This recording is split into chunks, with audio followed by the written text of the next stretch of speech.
I'm going to show you how we're going to make every single basketball player better in our program. Welcome to the Read, React, and Dominate podcast. I'm Coach Sullivan. Let me give you some background on me and why I'm so passionate about basketball. I was playing basketball, obviously, as a kid all the time.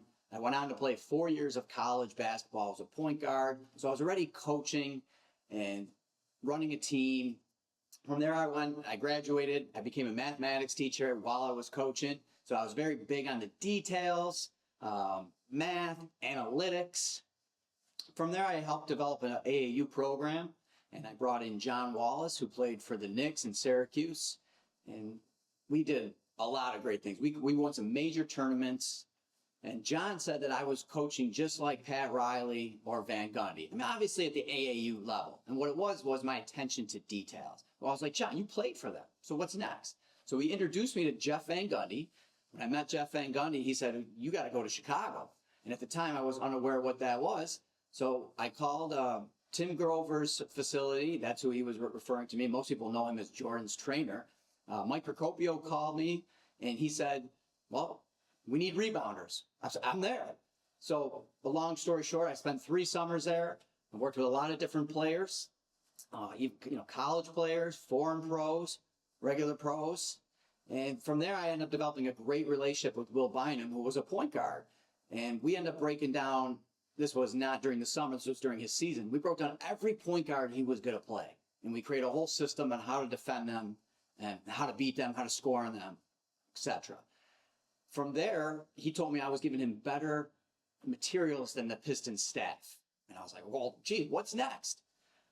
So I also did something a little different with player development in the offseason. I broke down a full player profile, and then we backed it up with video showing ways to improve. Now, Wilson Chandler saw that. He was blown away by it, so he asked me to do it. So I do a full player breakdown of Wilson Chandler. He telling me that I'm showing him things no one's ever told him. So everything was about how can we make you a better player? How can you become more efficient? And what we're doing at this level, which is the college level, is really going to take a look at PPP values. But also, during that time, I was coaching some high school. I ended up going to RIT College. We helped turn a program around. I was given an opportunity to run the defense. In over 2 years, we improved that defense by 320%. We were picked last in the league, and we ended up making it to the semifinals. And we were running a lot of different things that relate to the whole representative learning design, decision-making, finding the solution space, and I can get into that as well. From there, I am now currently at St. John Fisher. I'm an assistant coach here, and what I'm going to show you is how we're going to make players better and how to make our offense more efficient.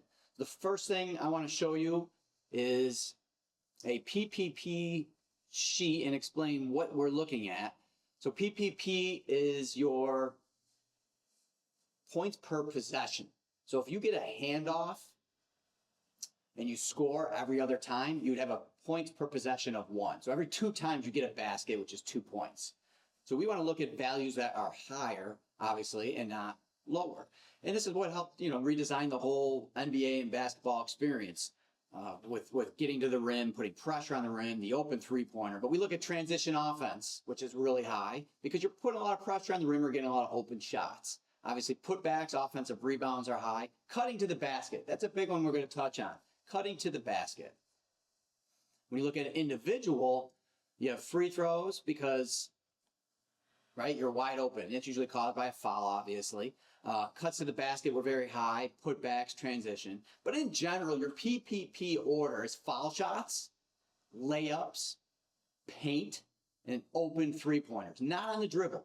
So how do you do the first 3 is really putting pressure on the rim. As an individual, how do I get to the rim? And then as a team, how do we create situations that allow you to get to the rim? Now, another topic I like to talk about, another term, is EV value, which is expected value. And your EV value relates to, let's say we're flipping a coin 100 times. Well, I end up with 50%. Over time, that's what's going to occur. If we only do it 3, 4, 5 times, it's not a good study. So I like to look at EV values. Those are things that you can kind of measure. So if we look at a situation like a drive into the paint, kick out, and then we would like one more pass. So drive, pass, pass. That's got a way higher EV value than driving, pass, shot, or driving into traffic. Even though you might score once or twice, if we do it 100 times, I like my percentages way better, and they are better, that if we drive, we want to pass. Now, there are exceptions, but when we talk about EV value, it's very similar to points per possession. How can we do something that's always at a very high value of success? So this is kind of the team way to look at this. Now let's take a look at an evaluation that I've created. So what I did was, as we started the season, we went through every player, and played some significant minutes, and we taken a look at what they did. So PPP of this current player was 0.83, and we were taking a look at their best actions. No dribble jumpers, so their highest one. Transition to the rim. Catch and driving, you see the 1.2, 1.3. So we want to make sure we're continuing to get to those actions because it makes you more efficient. Now, these PPP actions, you don't have to fill all these out. Some players we didn't. But these are some things that were low. Now, a younger player, we're not going to avoid these things. We still have to develop them. If there are certain situations, maybe one player had a very low PPP on a certain area on the floor, well, then we really need to avoid that or adjust our moves to increase that value or do it less. Do good more, the higher PPP values, and you'll be more efficient. So I created this sheet. We went through player strengths, and we worked together on this. Situations, actions to avoid. Situations, actions to work on. Those are things that are not always bad. We just want to continue to improve them, like creating an angle, finishing at the rim, because we know we can get there. That's our strength. Well, let's make sure we continue to work on finishing. Like maybe I'm awesome at getting to the rim, but maybe if I can continue to finish at the rim in different multiple ways, I'm going to be even better, right? We get there, we still got to finish. Action skills to add that take time. Sometimes things take a little time, right? It might take a month, 2 months, it might take a year, but those are things we want to add to our game that we can't just do in one session. So from there, we can also adjust individual workouts. Obviously, we do a lot of team workouts. Well, I'll take a look at what we did in our last player development, which was our first. And I missed the first part of this. So what I believe is you have to have the skills first. We can't just be in an open solution space and we're going to automatically get better. I know some of the studies say that, but there's technique to move. So if you don't have the technique, you can't use those moves yet, or you haven't learned them or fine-tuned them. Elite level athletes, NBA, yeah, I definitely think you don't have to run as many of those moves, but it's good to obviously repeat them. As Procopio told me, it's true. Kobe would jab, one dribble, hundreds and hundreds of times because he wanted to dominate that skill. So when it was there, he's done it 100 times. Now the solution, finding that and using that move is when you now put the defender there and you get your experiences so you know when to use it, how to use it, and it'll just happen naturally. So we were looking at finishing at the rim. Now this was the second part of this. So we first did finishing at the rim with no defenders. And now the second part was adding defenders. And they were supposed to the constraint was give them the first dribble. But defenders kind of struggled with that. Didn't want to disrupt too much of a flow on our first day. And we're also working on a little bit of a team concept of movement. So you'll notice when you dribble right, you move right. And you're filling that space.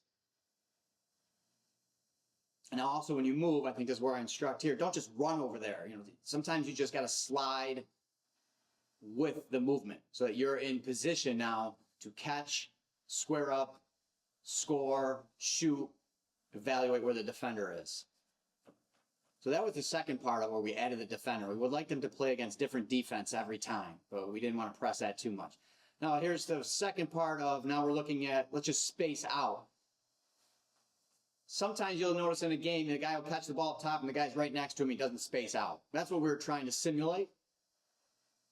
So the first part that I've been talking about is, all right, we're working on those moves. Let me pause this. Again, working on those moves on catching, ball faking, maybe jabbing, maybe the defender's moving, want to move that defender further, go against his momentum. We have to get those experiences and have those techniques down.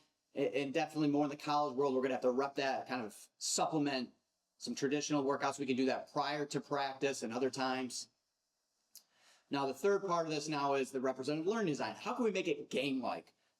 So now we throw a defender in there, and we're working on finishing in the paint. This one wasn't the rim. Finishing in the paint. Could be spin backs, could be going off 2 feet. When you're going against different defenders, you also have to learn, how do I finish against length? If I have a stronger defender, a quicker defender, maybe I got to use my body, knock them off balance. That's where they're going to find the solution space that takes time.